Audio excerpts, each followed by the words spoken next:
Good morning, everybody, and welcome to Spiritual Discoveries with Angie and Friends. I'm Angie Abt. I'm a registered Lily Dale medium, and I'm here today with my friend Mark Thomas. Good morning, Mark. Good morning, Angie. Mark, I'm going to get us on Blog Talk. Give me just a second, everybody. We'll be right with you. Mhm. You have to listen to that for a second.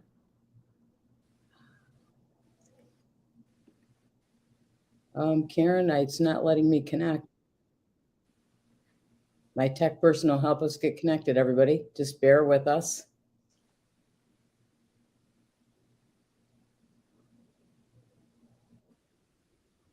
There we go.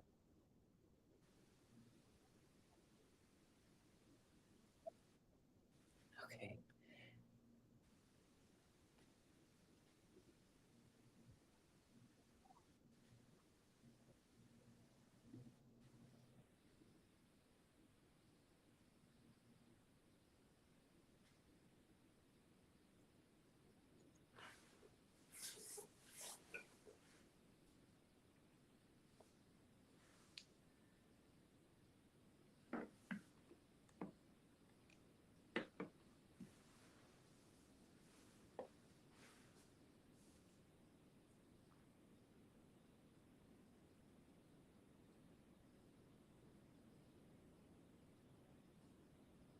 Okay, we got that part over.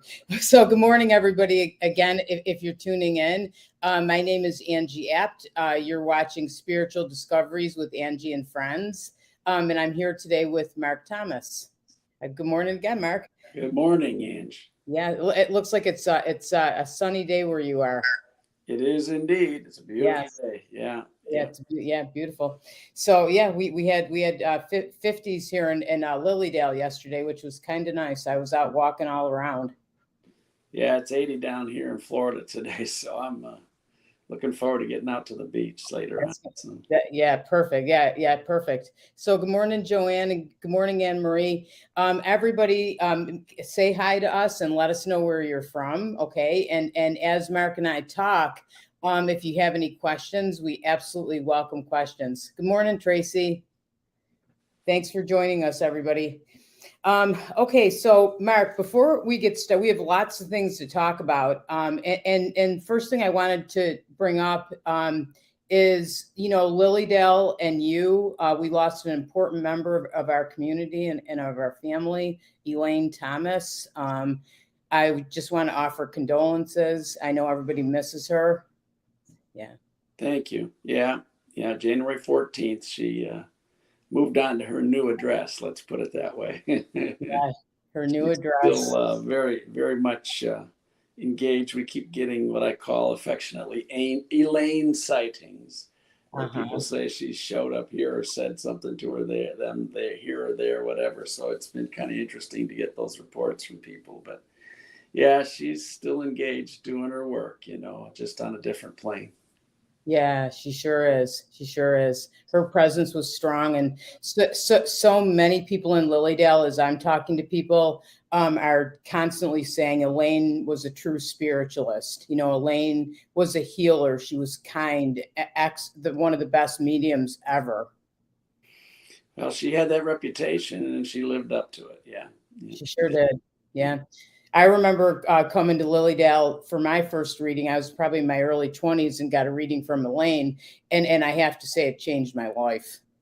Yeah, that's so true for so many. She had a certain gift that she applied to helping people. That was her mission. It wasn't about drawing attention to herself, it was about being of help to others. And in the true light of spiritualism and how she was taught in spiritualism by Reverend Edith Sandy Wendling, Yeah. that's how she lived in her life, and she did her work in tandem with that. It was what she was dedicated to. Yeah, she sure was a true healer through and through. And I remember the readings I got through the years were filled with lots and lots of guidance and guidance that helped me have a better relationship with my mother, for example, or all kinds of things like that. Yeah. Sometimes she'd give people messages they didn't want to hear at times too. And but they panned out as time went on for them. And then she'd hear back from them, well, you had said this and I thought you were wrong, but you turned out to be right, so Yeah. she, Yeah, she was uncanny in that way. Sure was. I was one of the ones that said that to her because I remember I had a part-time job at a bank, and she described all these that I would be going back to school, and then I would have a management position and maybe my own business someday and all these things. And I thought, I don't think so. I think that this is one time she's incorrect. And then years later, although everything she said, she was exactly correct. Yeah. Yeah. So. And for her, it wasn't about being correct. It was about being helpful. Yeah. And correctness was there. But, our sense of time and our and events and chronologies of things is not how they see it from the spirit side of life, from the spirit world. They see a bigger picture than we see. We get caught up in our current circumstances and our past circumstances. And oftentimes we don't have a clear vision of where we're headed. And she was very good at helping people find that vision for themselves. Yes. Yeah. And yes, she would help you find that, and then offer you tools always too, and give you things that you could do that empowered you to do those things yourself. Truly. Yeah.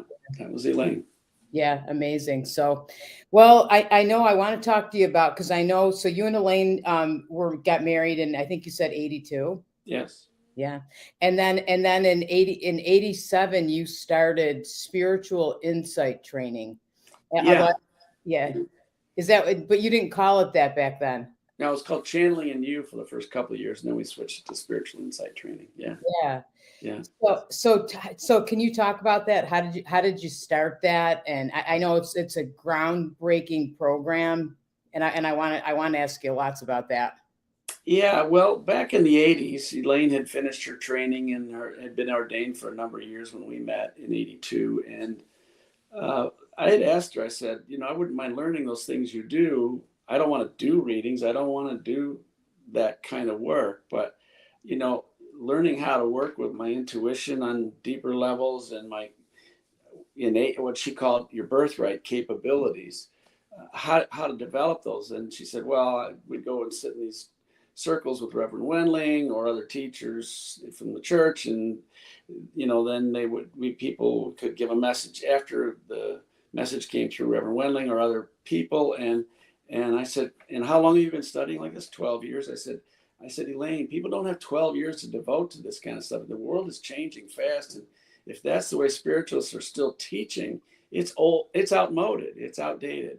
Yeah. And I said, there has to be better ways to teach what you folks have learned to do that don't take so much time and kind of that osmosis. They get it by just being around somebody who can do the work.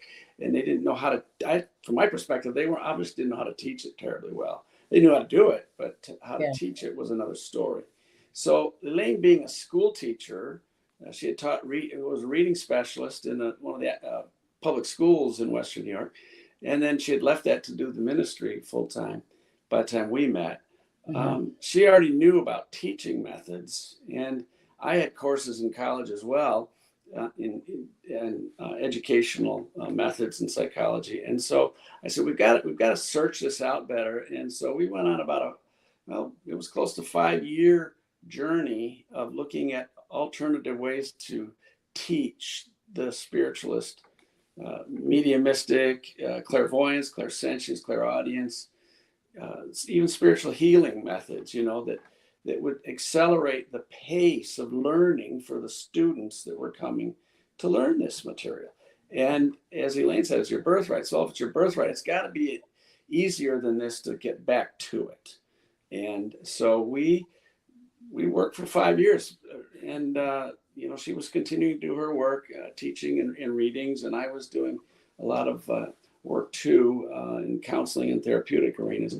And then we finally put together this modeling approach from neuro-linguistic programming, or NLP, that really did work to accelerate the learning of this material, any material it can be applied to. So what we did was we applied it to these spiritual development things, which are now called spiritual insight training. We put this course together and we held it and we advertised it the first time as an experiment. And we asked people to come join us for an experimental weekend, retreat weekend in our home. In your home, yeah. In Lilydale. And we were astounded by how fast people were able to pick up this material and work with it using this modeling approach. And that was the beginning, and it's been going on now for 35 years, going on 36 years, and it's quite remarkable, even to this day. It's always fresh. It's never dull, even though the course is very similar to what it's always been. It continues to get the results that we set out to get in the beginning. Yeah, it sure does. And like like you said, it's astounding because people come in. I've taken the course, and of course I'm very fortunate that I've gotten to teach it with you a couple times now. And it's astounding. People learn. They walk out and you think you don't know how to meditate, or you think that you can't connect to your intuition, or what are these healing gifts, and everybody walks out knowing how to do it. That's right. That was the aim, and that's what happens. So yes. Talk about that, Mark, like that, because I believe this too, that it's your birthright, and that makes a lot of sense. Like if it's our birthright, then it's got to be inside of us, and that's kind of what you're doing with spiritual insight training is connecting us back to that part of us, right? That's exactly it. As Elaine called it, your birthright. We live in a society that doesn't teach you how to do these things. Yeah. And we live in a society that worships rational and intellectual, cognitive, those kinds of things. And I don't use that term worships loosely. It is that big a deal. We are so plugged in on that. Our school systems, our churches, our other institutions in society are all based upon that. Yeah. And so, and if somebody's emotional or intuitive, it's a put down quite often, right? Mm-hmm. And that's very tragic. And it's because we live in a world that does not teach you how to develop, as Elaine called, or exercise those intuitive muscles. And she says, if you don't use them and exercise them, they atrophy like your physical muscles do. And so you're not sharp with them, and you don't know how to work with them. And quite often people become afraid of those capabilities because they don't know how to work with them. And Elaine's whole method was to calm people down, just to, hey, let me show you where the handles are. Let me show you how to work with these things, these capabilities we all have, and develop them like developing a muscle. And so the Spiritual Insight course that we designed and is still going on today, and what we have coming up again this year, now that you're teaching instead of Elaine, the same program is there. And it's all about learning how to do this, and then repeatedly over the course of a long weekend, doing exercises where you get better and better at just exercising these muscles that are atrophied, if you will. Muscles, I use that term metaphorically, but using this. And so it's a skill-based program. It's not, you're not going to get information when you come to a Spiritual Insight training. You're learning how to do this, not to be taught by somebody who's just going to get up and demonstrate it and you go, oh, aren't they wonderful? No, it's all going to be about, I can do this. Yeah, I can do this, and I can connect to my natural abilities. I can learn how to use these natural abilities to change my life, because really it's life changing when you can connect to your intuition and you can help other people. Truly. And that's the point of it. And it's about learning how to do this for yourself, but also, as Elaine said, these are gifts to be shared. Yeah, they sure are. So Mark, so I want to ask you some questions. Okay, so with Spiritual Insight training, you call it a 3-in-1 transformation course. Mm-hmm. What does that mean? There's 3 components, and the sequence of the components is crucial as well. The first component is meditation, and that's where we take you first. Now, a lot of people today have taken courses on meditation. A lot of people know how to meditate, but we teach you some very systematic ways that are based on ancient methods, and most of them come out of yogic or Buddhist traditions, but we weave them into the course so that what you end up doing is getting into that deep interior silence that's in there for all of us, that most of the time our minds and bodies are so actively busy, we don't even know that deep well of silence within us is there. And in that silence, when you go in that silence in you and I go in that silence in me, we are one. And we can connect on a deepest of levels with each other from that place. So we have very effective methods to help you get into that deep interior quiet. And so that's the first and the foundational piece. Without that, the other next two don't work. Yeah, I was just going to say that, like, that really is the most important thing is the meditation and connecting to that silence, because that like you said, that's where you're connecting. That's right. Yeah. So that's the first piece. And the second one is spiritual healing. How to work with the energy that is there for all of us. You don't have to be special to do this either. Yeah. And how to draw on that heart-centered energy in the universe, how to work with it to provide healing, laying on hands, healing, and basically touch method for healing, and to bring that through. So it's really about an opening of your heart to the flow of that energy and to the other person, so that you can, again, from the meditation, moving into that quiet space, center yourself, and then move into the heart space, and then moving that energy that's available through your hands to another person. So that's the second component to it. The third component is okay, now that you've centered, you've opened your heart space, now the next is so now I need to connect in with this person that's here with me. What is it that I could clairvoyantly, is the term we use, or it's another octave of seeing than your mental seeing or your physical seeing, or clairaudiently, that's like hearing on a different level than your internal chatterbox or your speaking out loud. And then there's clairsentience, or if you will, your gut reactions to things, those senses that we get when we walk in a room and we know what's going on, but we shouldn't know and don't really know how we know, but we know. But we know how to work with that. So those three components are operative in all of us all the time, but most of the perceptive, clairvoyance, clairaudience, clairsentience, the perceptive channels are, if not blocked, they're at least not pronounced enough that people are even aware that they're there for them. And that's the, if you will, the exercising of those muscles, those intuitive muscles I was talking about. And so how do you get to the space inside yourself is what we teach you, so that you can use those capabilities, as Elaine would say, as tools for service of others. 100%. Also, how do we use it for ourselves in terms of using it to enhance our own intuitive capabilities, our own knowingness? But also, it's more important, Elaine was very strong on this, and so have I been all along. And at Fellowships, it's our philosophy is this needs to not be about you being capable and you being wonderful. It's about all of us are capable, all of us are wonderful, and all of us need to do this work, if you will, and use these abilities for the good of others. Yeah, because every one of us can do this, not just special people. You got it. Yeah. You know, I always say this to people about intuition. Like you said, you walk in a room and you just kind of know something, or you get those gut feelings and you kind of don't pay attention to them. And then how many times later on, I know for myself, it's like, oh, I knew I shouldn't have done that. Or I knew I should have done that because I had that feeling. And then, like, say, in rediscovering my intuitive muscles, I realized that when you get those gut feelings, that's your intuition. You know, we all have it. Yeah, we do.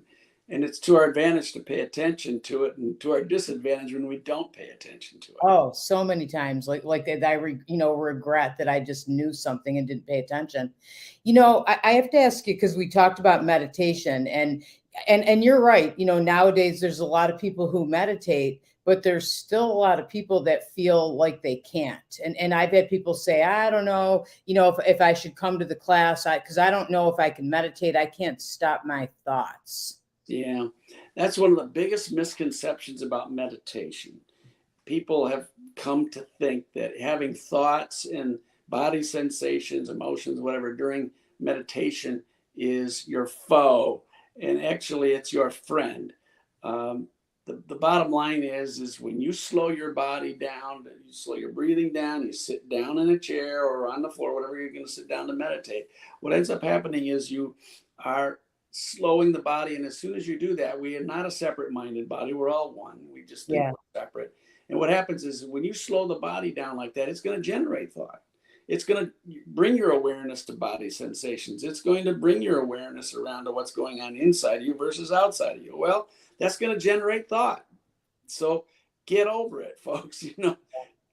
Just allow those to be there. And what we teach people is to have a focal point, whether it's a visual focal point, an audio focal point, or a feeling body sensation focal point, to alternate between the thoughts, not to try to stop the thoughts, but to alternate between the thoughts and a focal point, back and forth, until your mind gets to be able to just do what it would like to do, which is settle down, or in the words of Sherry O'Teary on Saturday Night Live, simmer down now, simmer down, Yes. and, Yeah.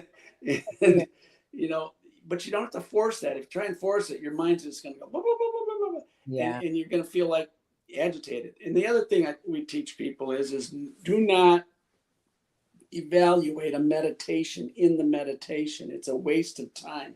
You are a very poor a very poor judge of what's going on at that time. So what you need to do is be aware of where you are when you sit down to meditate. How am I feeling? How tormented am I by my mind or emotions at the moment? Or am I feeling unrested or stressed or fatigued? Be aware of that before you sit down. Sit down, go through the process of meditations like we teach. And then when you get up and start moving again, then evaluate how the meditation affected you, because it's really not about your experience in the meditation. It's about how it transforms your life up, moving around. And Yes. otherwise it would be just a case of narcissism. That's true. That's and true. It wouldn't be about helping anybody else. Then it'd be only about serving yourself. And this is not where we go. No. So you're a poor judge of a meditation when you're in it. And so only evaluate after you get back out and go, oh yeah, I am in a better place than when I sat down. Yeah. And then you notice when you get into the routine of that day-to-day routine of that, you build that into your life. What ends up happening is your life starts transforming from the inside out. Yes. And things start going better and things start falling into place. And though, that those intuitive, hits, if you will, that we all get all the time, you recognize them and you use them in your life. That's right. Yeah. It's to me, I feel meditation is the most important thing. And I remember coming to the school, because fellowships, we'll talk about the school in a second too. But I remember that was a requirement, was you had to meditate every day, and I remember thinking like, I don't know how I'm going to do it this, because I don't know if I have time, I don't know if I'm going to be able to do it. And you said what you just said, do it and just kind of notice the difference in your life. And I did. And now here I am 20 something years later. And I could really, I don't feel right if I don't start my day with the meditation. Yeah. We certainly go through every day needing physical food, right? And we also need spiritual food. And that's how we get our spiritual food. Yeah. I saw something once on Facebook that said meditation is like giving a hug to yourself. Yeah, that's true. Yeah, it does. It feels that way. So, okay. So I know, so with spiritual insight training, because I think it's the best course ever. I've had people ask me, I've taken other courses, so I'm not a beginner, I've been doing this for a while. Why should I take spiritual insight training? What's different about it? Well, first of all, we've had people who are totally green to this kind of thing, no background whatsoever, all the way through people who've been doing it for decades, come through, and every one of them learned something new about how to work with these capabilities, these skills, in advancing whatever it is they're doing from where they are to where they want to go. So that's the nature of the learning model we have. It takes you where you are and moves you to your next level of working with these things. So it didn't matter how good you were, or how inadequate you might have felt, or how totally kind of burned out, maybe even on some of these kinds of things. So they've taken a gazillion courses and they still kind of muddling around in it, and not figuring their way with it. Mhm. What we do is work with you to try to help you figure out how to make this integrate into your daily life. Okay. And it's no longer just about, oh, look at me, what I can do, but it's about, wow, this is a natural, holistic means by which I can experience life on a deeper and more connected to other folks level. Yeah. And that helps people move from where they've been to where their next level is. And it doesn't matter, like I said, what level they are coming to us from. Yeah. It will advance them. And that's just the nature. That's how it's worked. I mean, we're not Johnny come latelys here, Angie. I As know. you know, we've been doing this 35 years, Elaine and I and others, and it does that for people. That's what we hear back from folks year in, year out. And that was our goal when we started out, and it still is our goal. Yes.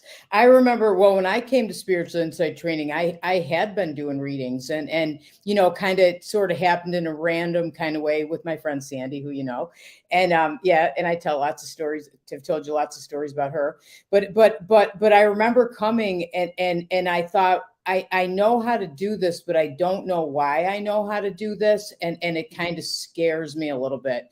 And I have people that say that to me. I've had people, I just did a reading the other day and somebody said, I have these abilities too. I don't know what to do with them. And I don't know why I have them. So I felt like spiritual insight training for me with having experience taught me. It's like, so this is why I can do this. It's not, it's not, we can all do it. It's not a bad thing. It's a very good thing.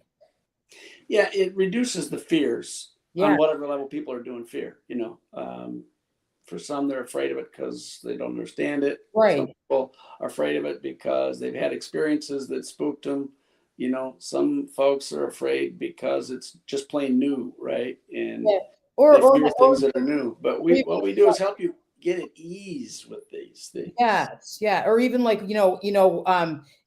I can do this. Why can I do it? And well, because it's a natural part of us. It's our birthright. I remember coming to Elaine for a reading and I felt like Sandy kept saying, you need to tell Elaine that you can do this. And I was afraid to tell her. And I finally did. And she said, well, of course you can. It's your birthright. It's not, I mean, it's a big deal, but it's not a big deal.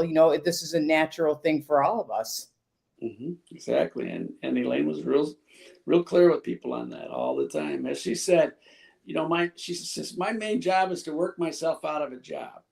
Yeah. Yes. Yeah. She said that As a spiritualist medium. She would say that even in classes and in other places, in conversations with people I'd hear over time. She said, hey, she said, people in my line of work aren't going to like what I have to say, but I'm going to say it anyway. Our biggest job, if we're doing it right, is to work ourselves right out of a job so that everybody had these capabilities, can bring them out and use them for themselves and other people. And then they don't need us anymore. Yeah. Yeah. Well, because we're teaching them how to do it for themselves and how empowering that is and how important that is. And that's what they learn in spiritual insight training too. That's correct. Yeah. So I see Karen's here. Thank you, Karen, for putting stuff up. But so there's some fellowships of the spirits, spiritual insight training coming up, April 20th to 23rd, July 20th to 23rd, and August 24th to 27th. So I'm glad Karen put that up. So Mark, these are held in person, correct? We only teach this course in person. As I said in the beginning, this is not a knowledge course, it's a skill course, and you need feedback. And we have a very high staff to student ratio with lots of small group work where you get lots of feedback from people who know how to do these kinds of things and are comfortable with teaching and assisting you in your own development. And along with the two instructors, myself and you, Angie, now, we really provide a high quality, hands-on, you're going to be doing this, not just hearing about it, learning experience. So you got to be on site. This can't be taught like we're doing here electronically. Yeah. People can try to teach it that way, but you don't get the feedback you need. You need that personal interaction. This is a high touch kind of work, not high tech. And so we require folks to be online. During the height of COVID, we had to stop teaching it because there was no way to safely do it. So, but we're back now full tilt. And we do it in a retreat format as well. I want to talk a little bit about that. Yes. Why do we do it on a retreat format? Why do you need to come to us, to our center on beautiful Cassadaga Lake in Cassadaga, New York, just outside of the Dale? We need you to come into this environment because what it does is it helps you set all your distractions that you don't even know how many you've got going on aside and really focus on your growth for a weekend and your capability growth for a weekend.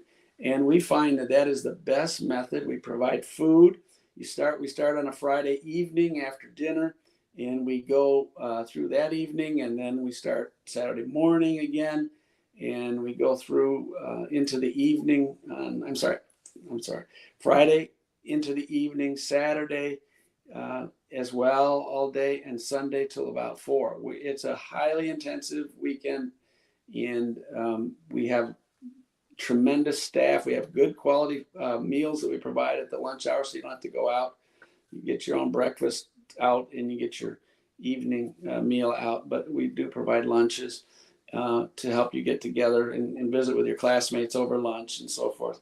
And it is a remarkable retreat experience. It's been that way since day one. We've tried it in another format a number of years ago, and it just didn't have the same effects. That coming away and getting totally engaged in what you're learning and staying focused on that is crucial to your being able to develop these capabilities as high as you can in a weekend. Yeah. And like you said, too, there's staff, you're supported. I think that's important, too. Somebody is right there for you if you're, nervous because you're learning something new or what have you. And I feel that's important, too. Without that, again, it wouldn't work terribly well. In the beginning, we didn't have that, but we had smaller classes. We have a little bigger classes now. Maximum size that we're going to have is 30. But, the bottom line is usually it's somewhere between 20 and 30. And we have small groups where you get to interact and try out these skills and get some feedback on how they're working and coaching with it. So it works out. It's very personal. You get personal attention over the course of this weekend. And we used to do Spiritual Insight Part 1 and then a second course, Part 2.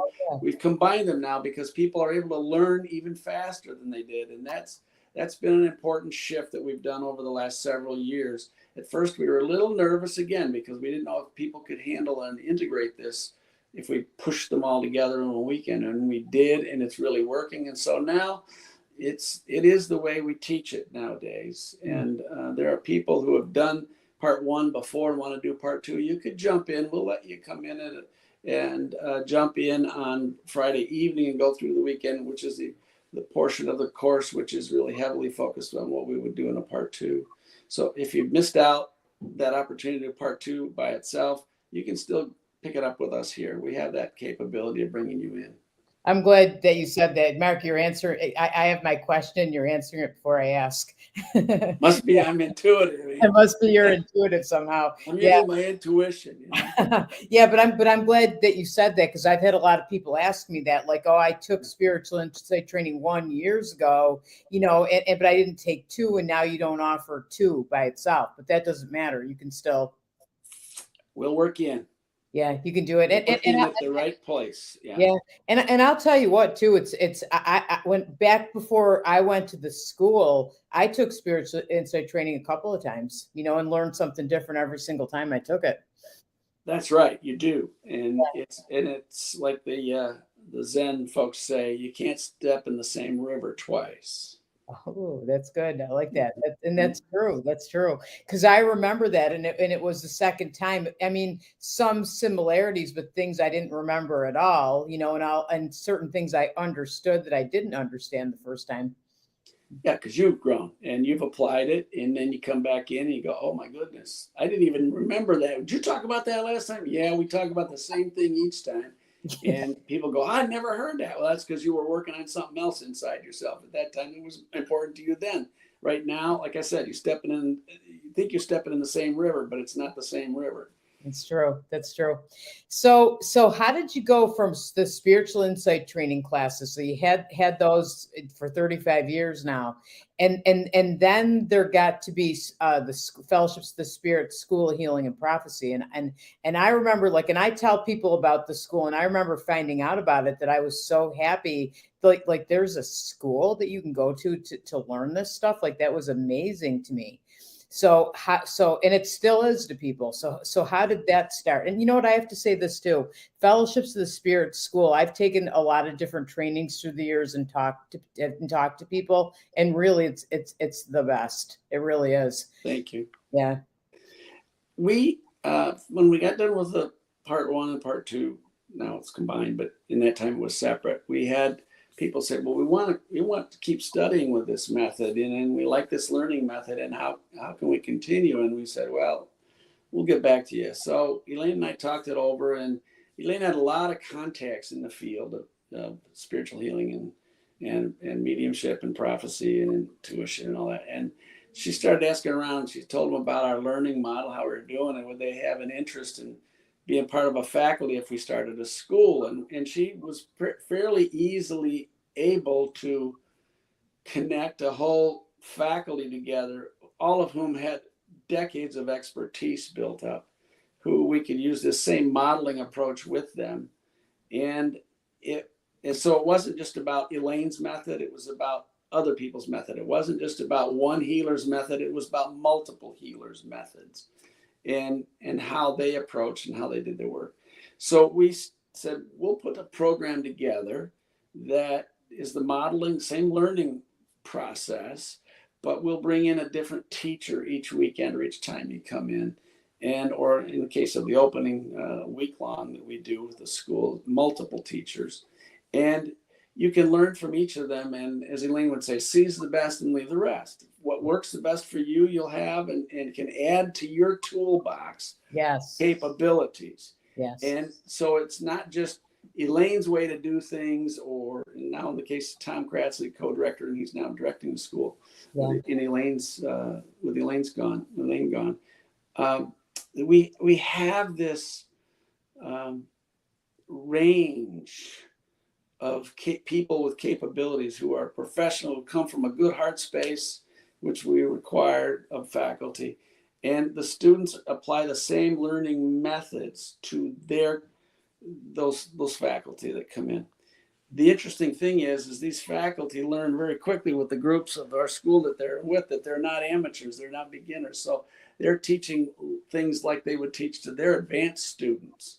Mm-hmm. And here these folks are, can be fairly new to this work. Some of them not. Some people go through our school have been doing the work for a long time and want to continue to grow. So we've always felt, Elaine and I and folks that are involved with our school, that learning is a lifelong process. Yeah. And Reverend Wendling drove that home at Elaine too, that you always be a student. Always be, yes. Always be a student. Always there's more to learn, and there's always more people to learn from. And it doesn't mean that you're going to do everything their way, but you're going to learn from their learnings. Yes. And incorporate those learnings into the model you're building, so that in fact what you do is enrich the depth and the breadth of the model of how you're working with these capabilities. It's worked remarkably well for a long time. We've had a lot of people go through our school over time. And so that's what we did, Angie. Yeah, it's excellent. And like you said, always be a student. I've been doing this for 25, 30 years myself, and I still take classes because you can still learn and still open up more. And I remember Jesse First, who was on faculty for a long time, said that too. Always keep learning. And I learned so much in the school and from all the different teachers. I remember Elaine saying, like, Elaine wouldn't just, or you wouldn't just put anyone in to teach. It had to be somebody that was coming from that inner place and best of the best at what they did. And that's important too. Yeah, and from a loving space. There's a lot of people with capabilities who don't come from a heart space, or they come from a very egocentric space. And, Yes. and Elaine would absolutely not have them teaching in the school. It wouldn't be that she could have them teaching on our open seminar program because they've things to teach. She does not, wouldn't wall them out, like that. But they're in the school because it's a modeling learning process. She was very particular about who she put up in the front of that room and how they worked with other people. Yeah. Had to be about being of service to others and not be about self-aggrandizement. And she was huge on that. And we will continue with that philosophy at fellowships. Yeah. It's not about you, it's about who you're serving and Yeah. who you're helping. Yeah. And so all of the teachers of our faculty, that's their orientation. Yeah, it sure is. And I remember Elaine always talked about this too, and you too, is how important it is to do your inner work, right? And that's why, like, you come from that place in your heart, and you know who you are, and that's important too. Can you talk about that? It is. The more you learn and grow spiritually with the meditation as the foundation, what you end up doing is you start growing on all levels simultaneously. And when you're growing, you start finding things in your life that are old and outmoded, and you let go of them, and things that are new, you start emerging, and your energy starts going in those directions. However, those play out, and everybody's different. Everybody has a different way that their life needs to unfold. Thank goodness we're all different, not the same. Yeah. Be a pretty dull place with that. But anyway, because we're different, we have to unfold in different ways. Yeah. And so we have a program that helps you do that. But it's also a program. You're in a class in the school. You're in a class, and it builds a spiritual community, as Tom Kratzley quite often talks about and drives that point home with people. Is you're in this together. You're in a class of classmates, and they develop a bond every year. There's a connection that happens that's so crucial to the learning process, where they're in this together and they know it, and they have to work with each other and help each other through at times. So it's not just about the instructors we bring in, but it's the spiritual community that become part of. Yeah. And there's a bond that transcends their time at school with us. These folks have built new lifelong friends, and they stay in touch with their classmates, going forward. And it's been quite remarkable to see that over time too. So it's about spiritual community as well as developing your own capabilities of service. Yeah, there's something about, and I remember this when I took the courses, and I've seen it like through the years, is you make lifelong friends that are like family, and you're kind of going through this experience together. And I've run into people that I haven't seen in 10 years, and you sit down as if you just saw them yesterday, because you have that commonality, you became family. Truly. That's pretty special. That doesn't happen in our schools, Mark. That No, it Yeah. doesn't. Yeah. Well, And, that's and doing a that's one of the things that is so well uh, known about our programs as well, is you're not a lone ranger out there. No, it's so unique. Everybody, like I encourage you to, hop on Fellowship's website and take a look at like more of the description for the spiritual insight training courses. They really are life changing, and you really do learn so much, and it is truly is about service to others, and about learning how to do the inner work, so that you can be a healer. I mean, I look at mediumship, and I remember Elaine saying this too. Mediumship is verbal healing. Mm-hmm.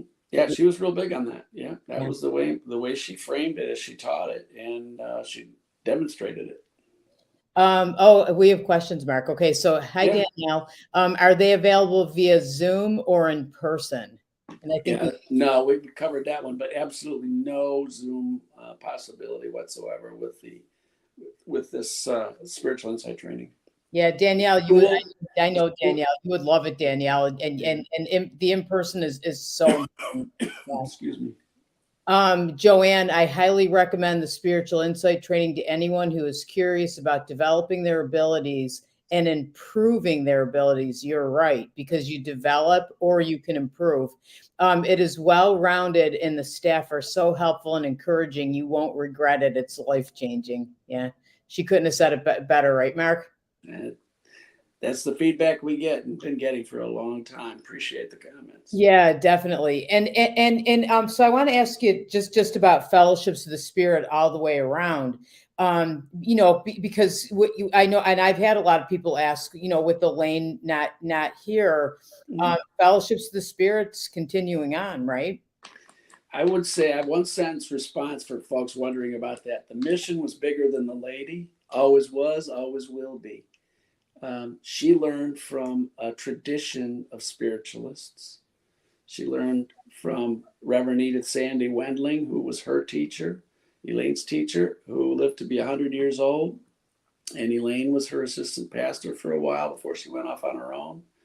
And Elaine taught so much about what Elaine taught was from the philosophy and the orientation to the work that she learned studying, sitting with Reverend Wendling for years and then working with her at the church.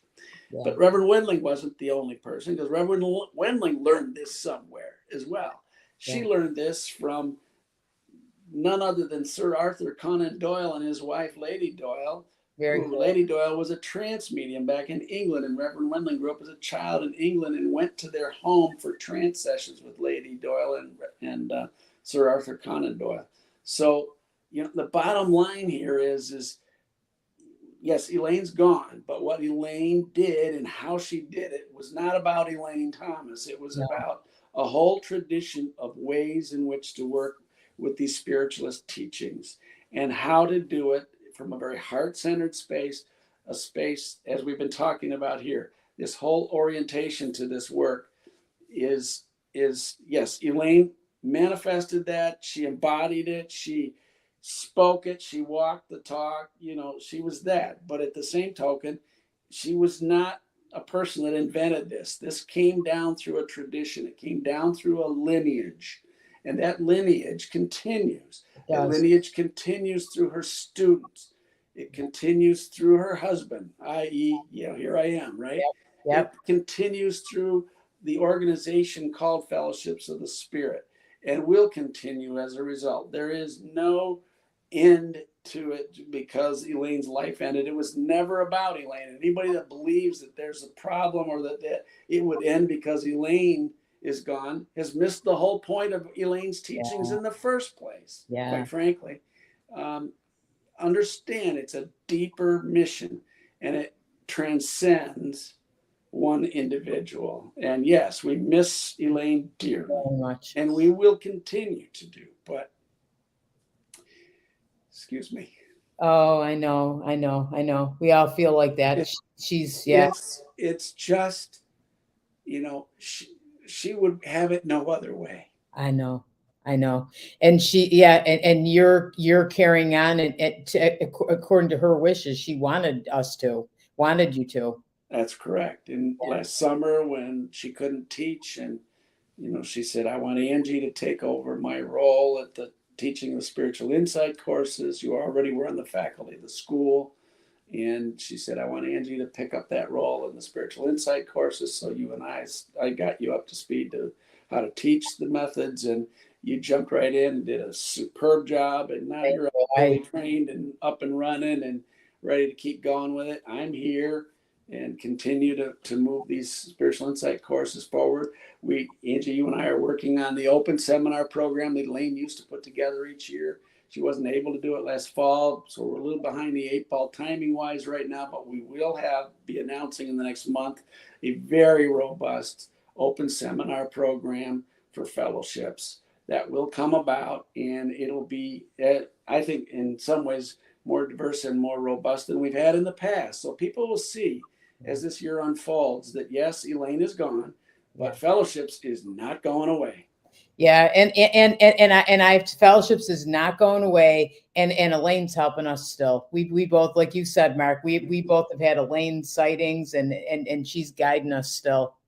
Oh yeah, clear. I feel her presence, and it's also just making sure that we stay aligned with what she put forward. You know, the philosophy, the whole orientation of it, and the methods, all of that are going to continue. It wasn't about her. She No. never meant for it to be about her. And so what? Guess what? It was not just about her. Yeah, that's for sure. Yeah. Hi, Terry. Terry's on prayers for fellowships. Elaine is still here. Now there is a superpower team. Oh, Yeah, she's helping out, as we said. Yeah. yeah, that's for sure. So, so let's go back real quick to spiritual insight training. I mean, I know, Karen, if you want to put up the graphic, but we have spiritual insight training coming up. It's here on the bottom of the screen. So April 20th through 23rd. Oh yeah, I forgot to talk about. We'll go back one, but July 20th to 23rd or August 24th to 27th. So there's 3 opportunities to take the course. If you go on to Fellowship's website, which I know Karen has in comments, and we'll put that up. Oh, it's there. I see it. It's right there. But if you go on, you can take a look and you can register there, and you can get more information about the program as well. And Karen, that graphic you had right before that one. Okay, so Mark, this is something you and Elaine used to go out and do intro talk about spiritual Yeah, training, right? yeah. We did for years, and then our son came along, so we couldn't. It was too difficult to do anymore. But we used to do these kind of talks. So Angie and I are going to start this up again, and we have the first one scheduled for March 30th in Hamburg, New York, at Flicker Gifts, 6:30 p.m. as you can see on the screen. And we'll be doing a little bit of demonstrating. We'll have you doing a few things like we teach on the weekend, just a few things, a taste of what we do on the weekend, and then we'll take your questions and have some conversation with you over what we do. And it's informal. It's kind of a fun evening, and we'll let you get a taste of how we work and what the course is about, and get a direct experience of Angie and myself and how we approach things. And it might give you some comfort in making the decision to come join us for a weekend. Yeah. Yeah. So come join us at Flicker Gifts in Hamburg, and you'll love Flicker Gifts. It's a great shop with lots of cool things in there, and Mark and I will be there. So yeah, that'd be great. Any teasers about our summer program or Well, what I will say is we in the summertime, we generally didn't do much programming in the evenings. And so we're starting a new series this summer we're calling Weeknights at the Lake. I love it. And I do too. It's kind of catchy, but at the same token, it's different. And we wanted to put a good name to it. So we did. And we're going to have Tuesday nights, Joanne Lombardo from Lilydale. Nancy. Nancy, back up, Mark. Yes, I'm out in front of myself. Nancy Lombardo from Lilydale, let's back up here, is going to be doing yoga on Tuesday nights, 5:30 to 6:15. We will have on Wednesday nights this will start even earlier in May. Michelle Paternetti from Jamestown, New York, will be doing development circles. She's one of Elaine's students that came through our school and has done her own courses and set up her own work like Angie has too. So Michelle will be doing Wednesday nights, and she's an excellent teacher. Excellent, as is Nancy. And then on Thursday nights, alternating with Don Scott with some Qigong, Gail Heil with some sound bowl healing sessions, and another course that'll happen in August, one evening from Roseanne Script, which will be teaching children and families how to meditate together. So that'll be our weeknights at the lake. I can talk about those things right now. It's kind of a teaser, if you will. Angie's doing. I know. I wanted. The bottom line is that was going to be weeknights at the lake is going to be in the development circle, and the others will be 7 to 8:30 each. Which, by the way, everybody, the reason it's called Weeknights at the Lake is because Fellowships, the building Fellowships of the Spirit, is actually on the lake. It's right at the edge of Cassadaga Lake. Yeah, Cassadaga Lake. So it's not just a metaphor. You look out our windows, you're looking over Cassadaga Lake. So it's beautiful and it's peaceful, and I'm telling you, you'll love it. So come down, and if you're in the Buffalo area, it's not only an hour away. Come on down. There you go. Look. Thank you, Karen. Yeah, that's our setting. So when we say weeknights at the lake, we mean it. Yeah. Yes, we mean it. That's why. Isn't it beautiful, everybody? Mark, I have Danielle. Are the classes all day, overnight for 3 days? Danielle's asking about spiritual insight training. Yes, spiritual insight training we go all day. They start at 7:30 or 7 o'clock. I'm sorry, on Friday evening, and they Thursday. go. I'm sorry. Thank you. I'm It in used to be the old Friday. format. Yeah.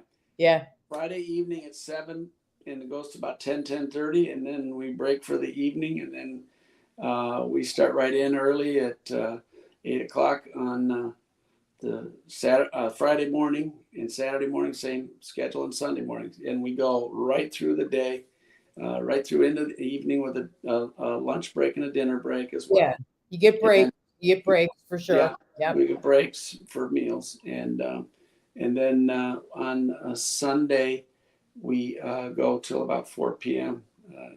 It's a full day, so we, as you can tell, with that amount of time, we've combined the two part 1 and part 2 courses, and a lot of that time you are doing exercises to sharpen these skills.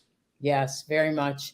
And somebody says, I'm not seeing all, I was looking at the comments. I was talking to you, but the hotel is super affordable, so I'm thinking that's about housing. And yes, there's guest houses in Lilydale. There is a hotel in Lilydale that you can stay in, for the evenings. Only for the summer. Only in the summer courses, the Lilydale Hotel is open, right? Yeah. Right. But the guest houses are open for the April one, right, Mark? Yeah. Correct. Yes. Yeah. And if you call the fellowship's office or look on Lilydale's website, or send me a message and I can let you know about the guest houses too. So yeah. We'd love to see you guys, come see us for sure. It's gonna be fun, right, Mark? Oh yeah. That's the nice thing about it. You're learning and you're having fun. You're having fun. I mean, I every time I'm there, you have fun and you connect. You'll love that part of it. You have the best conversations, the best mentors to help and support you. The best teachings from Mark and me. So yeah, but yeah, absolutely, we'd love to have you for sure. And Mark, thank you. And you make new friends. You make new friends. Yeah. You will. Friends that you'll have for forever. Everybody says that. Everybody does. Yeah, it's amazing. So, Mark, thank you so much for coming on this morning. I My appreciate pleasure, Angie. Always fun to see you and talk about stuff that we like to do. So I know. And everybody, thanks for joining us. Well, we appreciate you very much. And we hope to see you maybe for weeknights at the lake or spiritual insight training, or take a look at our other programs that we'll be announcing soon. And I hope you have a great, happy St. Patrick's Day. Yeah, the other thing about our other courses, our summer programs, there'll be weekend courses every weekend starting in June right through September into October. So stay tuned for those. Those will be put up on the web in the next month as well. So. Yeah, and I can tell you some very exciting classes, very exciting new things that we've never had before. You're gonna love it. So yeah, thank you. Thanks everybody. Happy St. Patrick's Day. Forgot about that.